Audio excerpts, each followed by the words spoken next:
This is the day that the Lord has made. We will rejoice and be glad. All right, today we are going to read the story of Jonah. And see, Frankie wanted to listen too. So I came down here so Frankie could listen too. That's very kind of me, right? Yes. All right. So this is another story in Alice in Bibleland storybook. Ready? Says, Alice was a little girl who liked to sing and play. Do you like to sing and play? She loved her Bible storybook and read from it each day. I hope you do too.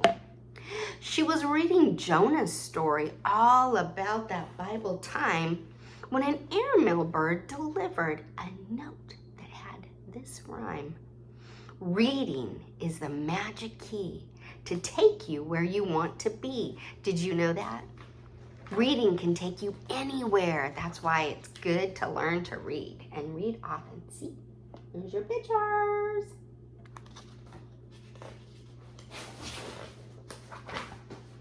Frankie needs to learn to read too. The book that Alice held became a giant magic screen. She walked on through to Bibleland and came upon this scene.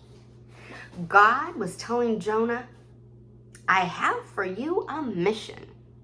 Jonah, go to Nineveh. I keep saying Nineveh, which is just one. Excuse me, you need to be a lady. And fix a bad condition. See, he's telling him, hey, psst, Jonah, this is what I have for you. This is what I want you to do. That's what he's saying. We do that with you too, huh? But do you listen? I think you're like Jonah. Oh my goodness. Okay. The people there are sinning. They don't know right from wrong.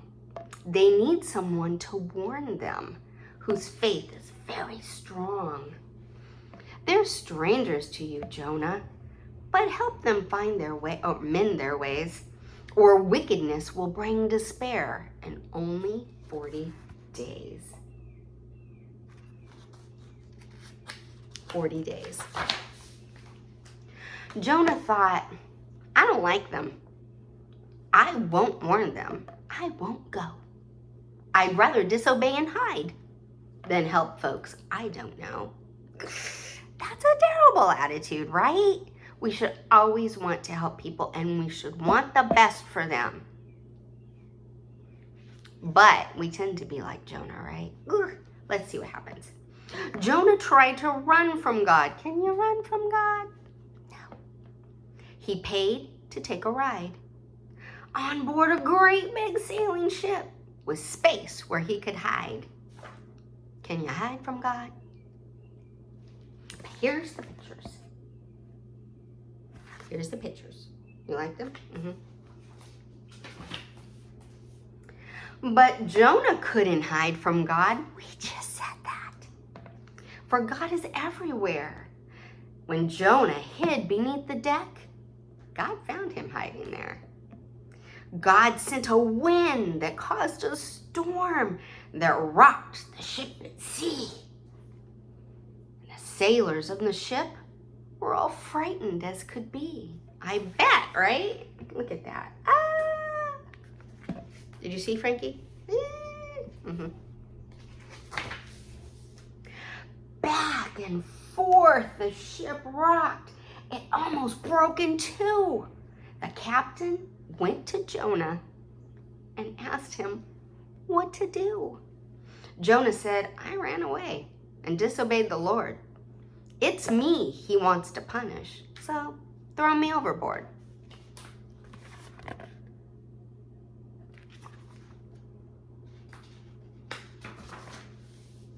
The sailors didn't want to do as Jonah said they should. The storm kept growing worse and worse, as Jonah knew it would. To calm the storm, the sailors had to follow Jonah's wish. They threw him into the sea, and then God sent a great big fish See?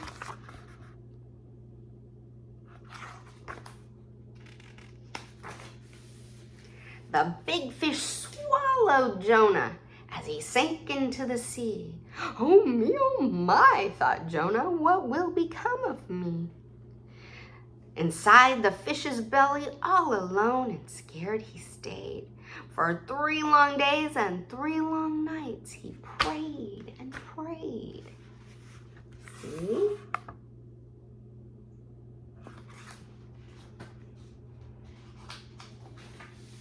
But really, God was protecting him, right? He gave him a place to stay that was safe in the sea, well, Jonah thought.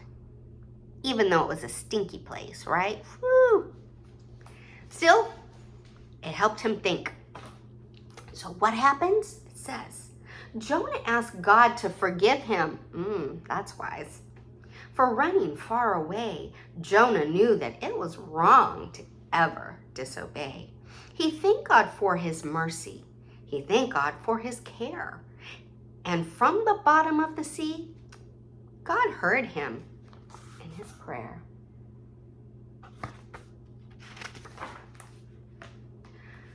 God had the fish blow Jonah out, safe upon a shore. He did that. And God told Jonah that he should go to Nineveh once more. This time, Jonah minded God. To Nineveh he went. He warned, you all have 40 days in which you can repent. You hear that? The people there all listened. They repented, every one. And God forgave and spared them when he saw what they had done. But Jonah wasn't pleased at all. For Jonah had no pity and wasn't happy that he helped the people save their city. That is a crummy attitude, right? My, Jonah. We can be just like that, huh? But it looks really yucky when we see it on others. So we need to see that on him and go, I need to not be that way. Jonah sat down in the sun, and next to him, God made a lovely plant that grew and grew and offered Jonah shade. See, that's very kind. The next day, God destroyed the plant that Jonah learned to love. He questioned why God did this, and God answered from above.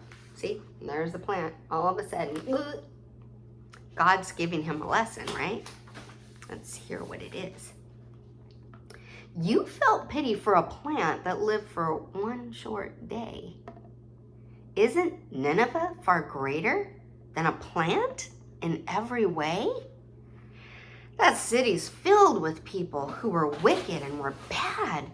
They were sorry and repented, and that made me very glad. See? Jonah finally understood, for in his heart, he knew that God is merciful and wise and all forgiving too. Alice walked back through the screen. She put her book away and thought, I've learned 3 special things in Bibleland today.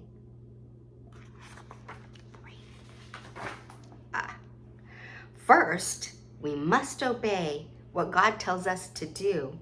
I learned God's everywhere. We can't hide from his view. I also learned that when we're bad and sorry as can be, God has mercy and has pity and forgives us lovingly. Then Alice said a silent prayer and thanked the Lord above for all the lessons she had learned and for his endless love. Well, I hope you liked the story of Jonah, and I hope that from it you learned that God sees everything, not in a bad way, but in a good way, right? and that we need to listen and obey God first and foremost, but also our parents, right? And those that are over us. I love you. I hope you have a great day. Be kind.